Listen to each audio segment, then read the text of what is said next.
Знедолені, нездоланны.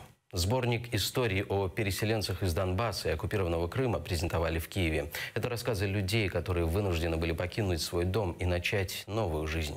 Книгу представил Институт демократии имени Пилипа Орлика. Сборник о переселенцах включает 16 очерков. Среди них история Лиране Хайбулаевой. Сложно представить, что пережила эта хрупкая женщина. В 2016-м с одним чемоданом она приехала в Киев и сразу начала работать. Открыла собственную чебуречную на Оболоні. Люди приходили, мабуть, кожного разу не тільки за чебуреком, а вони мені так одразу казали, що тут у вас Кримом пахне. І приходили, не знаю, прочитати з мене файли якісь, так, що підзарядитися. І я якось хотіла все ж таки в них закласти, що окупація Криму, деокупація Криму станеться. Крим – це Україна, і ми обов'язково повернемося. Как оказалось, переезд из Крыма не последняя проблема переселенки. Чебуречная перестала приносить доход. Лиране радовала украинцев жареным тестом с мясом немного больше полугода.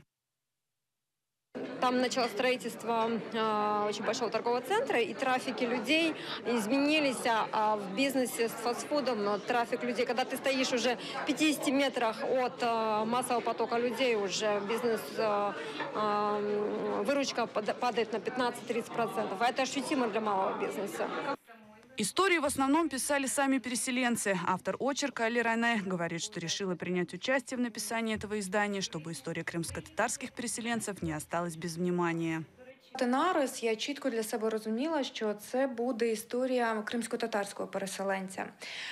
Через життєвий шлях Ліране я хотіла показати, в якому скрутному становищі нині знаходяться кримські татари.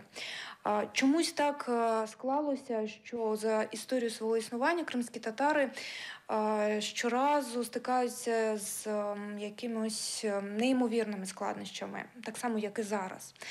А Ліране – це живий доказ того, що кримські татари, попри все, вони не забувають, якого вони роду, вони не забувають, де їхня батьківщина, і вони завжди знають, де вони будуть, врешті-решт, жити і процвітати.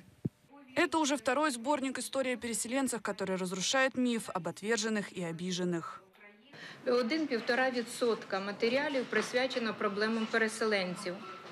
І коли ми говоримо, що таких матеріалів мало, то ми маємо на увазі і те, що якщо ці матеріали і є, то вони, на жаль, здебільшого інформаційні, немає таких глибоких аналітичних матеріалів, немає глибоких проблемних матеріалів, також відсутні журналістські розслідування.